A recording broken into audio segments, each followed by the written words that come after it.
Bab 57. Dirinya benar-benar konyol. Setelah keluar dari dalam kantor, Claire Sen kembali ke posisinya. Setelah duduk, tangannya meraih mouse, dan menyadari bahwa jari tangannya bergetar, bahkan mouse saja tidak dapat digenggamnya. Ada apa dengannya? Golden Ye mengatakan hal seperti ini, bukankah hal yang normal? Sudah jelas dia memiliki kesan buruk pada dirinya, tetapi kenapa terkadang masih berpikir terlalu banyak? Jika dia benar-benar membencinya, kenapa dia selalu membantunya? Satu persatu, teringat dengan jelas. Tetapi setiap kali selalu berakhir dengan tidak menyenangkan, karena Golden Ye selalu mengatakan hal yang menyakitkan orang lain, seperti barusan yang terjadi. Claire Sen menundukkan kepalanya, terdapat tatapan mencela dirinya sendiri di dalam tatapannya. Dirinya benar-benar konyol. Jika dia benar-benar ingin membantunya, maka dia tidak akan mengatakan hal yang menyakitkannya di depan banyak orang.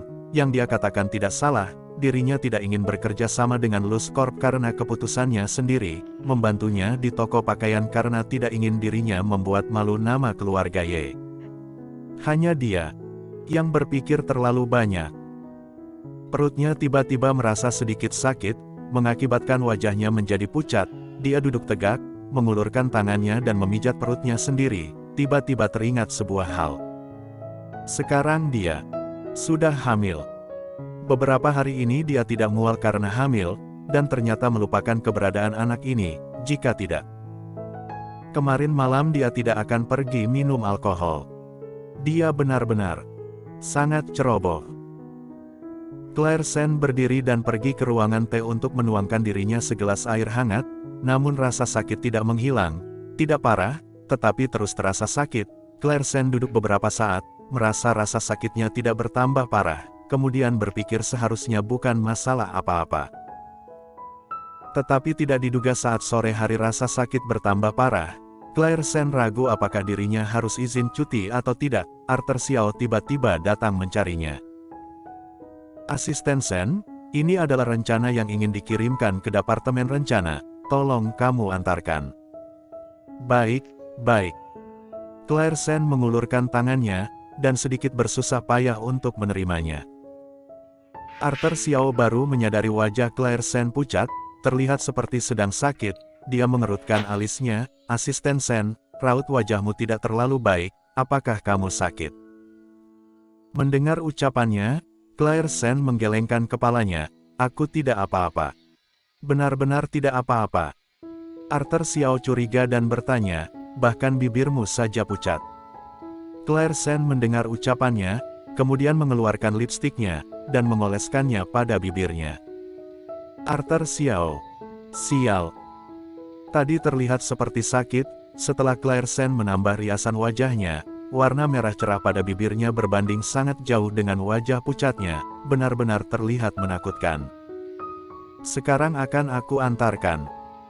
Claire Sen meletakkan lipstiknya, mengambil berkas tersebut, dan dengan susah payah berjalan ke lantai bawah. Arthur Xiao tidak berdaya melihat hal ini dan memegang kepalanya. Apa-apaan ini?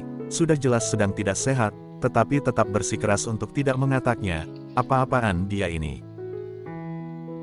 Arthur Xiao kembali ke kantor, kemudian melaporkan perkembangan pekerjaan. Tiba-tiba teringat wajah Claire Sen yang pucat, lalu tanpa sadar berkata, tadi saat aku meminta asisten Sen untuk mengantarkan berkas, asisten Sen terlihat tidak sehat.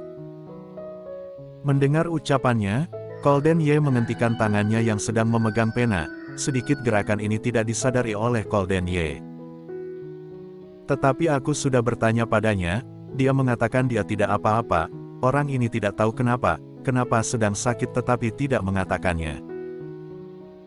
Arthur Xiao sendirian berbincang dalam waktu yang lama, dia baru menyadarinya tidak ada yang menjawabnya. Saat menatap Golden Ye, kebetulan Golden Ye sedang mengangkat tatapannya dan menatap wajahnya dengan tatapan yang dingin.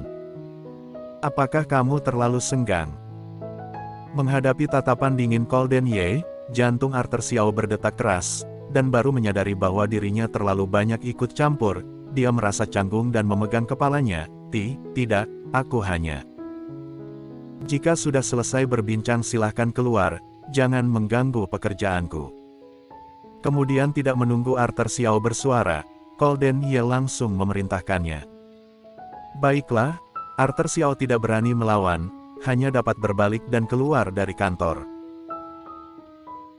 Dan setelah Claire Sen mengirimkan berkas ke Departemen Rencana, dirinya semakin merasa tidak nyaman, perutnya seperti terus bertambah sakit, dia berpikir untuk meminta izin cuti pada Golden Ye, tetapi teringat ekspresi wajahnya yang dingin dan ucapannya yang kejam, Claire Sen menghapus pikiran tersebut. Dia sejak awal sudah tidak merasa puas dengan dirinya, jika memintanya cuti lagi, seharusnya dia tidak akan menerimanya bukan? Sisa waktu pulang kerja tersisa 1 jam, dia akan menahannya lagi, lebih baik menahannya. Akhirnya, Claire Sen merasa sakit dan berbaring di atas meja, seperti akan pingsan. Untungnya, dalam 1 jam ini, Golden Ye tidak memanggilnya melakukan sesuatu, sehingga dia dapat berbaring di sini. Setelah bersusah payah akhirnya waktu pulang tiba, Claire Sen sepertinya langsung mengemasi barangnya, lalu dengan susah payah berdiri dari tempatnya.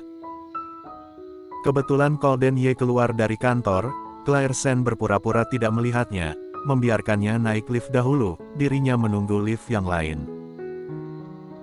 Akhirnya dia mendapatkan lift setelah menunggu dengan susah payah. Setelah Claire Sen berjalan ke pintu masuk perusahaan, perutnya merasakan rasa sakit layaknya ditusuk jarum. Saat itu Claire Sen tidak dapat menahannya dan berjongkok. Benar-benar sangat sakit. Claire Sen jongkok di samping, kemudian menelepon Sally Han. Beberapa saat kemudian, dia menerimanya. Claire, Sally. Suara Claire Sen terdengar lemah, membuat Sally Han terkejut. Kamu kenapa? Perut aku sakit, aku sedang di depan pintu masuk perusahaan, bisakah kamu? Kamu tunggu aku akan segera datang. Claire Sen masih ingin mengatakan sesuatu, dia sudah langsung menutup panggilannya, dia melihat ponselnya beberapa saat, lalu bibirnya yang pucat tanpa sadar tersenyum. Seperti dapat membayangkan Sally Han sangat panik dan langsung berlari mengambil kunci. Anak ini benar-benar baik. Setelah menutupnya, dia tahu Sally Han sedang dalam perjalanan, sehingga Claire Sen merasa lebih tenang, hanya saja perutnya benar sangat sakit, dahi Claire Sen telah mengeluarkan keringat dingin. Tidak tahu sudah menunggu berapa lama, Sally Han masih belum muncul, saat Claire Sen sudah segera tidak dapat menahannya, sebuah mobil yang tidak asing muncul di depan Claire Sen. Claire Sen mendengar pintu mobil terbuka, dia mengira Sally Han telah datang, mengangkat wajahnya dan tersenyum lemah, tetapi setelah melihat orang yang datang, senyuman itu membeku di bibirnya. Golden Ye. Kenapa dia di sini? Ada apa ini? Tatapan Golden Ye tertuju pada tubuhnya, kemudian bertanya dengan nada dingin. Claire Sen membuka mulutnya, ingin mengatakan sesuatu, tetapi perutnya bertambah sakit, ucapannya berubah menjadi jeritan kesakitan. Tatapan Golden Ye berubah, kemudian memerintahkan Arthur Xiao, angkat dia ke mobil. Arthur Xiao berjalan maju dan memapah Claire Sen, di bawah bantuannya Claire Sen duduk di dalam mobil, kemudian Golden Ye juga naik, menutup pintu. Asisten Sen, bukankah wajahmu sangat pucat? Tadi saat aku menanyakanmu, bukankah kamu sudah merasa sakit, kenapa kamu tidak mengatakannya? Dan harus mengulurnya sampai sekarang, Arthur Xiao bertanya. Golden Ye mendengar ucapannya dan melirik Claire Sen. Wajah kecilnya sejak awal sudah tidak berwarna, dahinya dipenuhi oleh keringat dingin, sekali melihatnya saja sudah dapat mengetahui, dia sudah menahannya berapa lama. Aku tidak apa-apa. Claire Sen dengan lemah menjawabnya, saat ini ponselnya berdering, dia baru teringat, dan pandangannya tiba-tiba menjadi hitam, kemudian tubuh kecilnya terjatuh ke depan. Asisten Sen bersambung.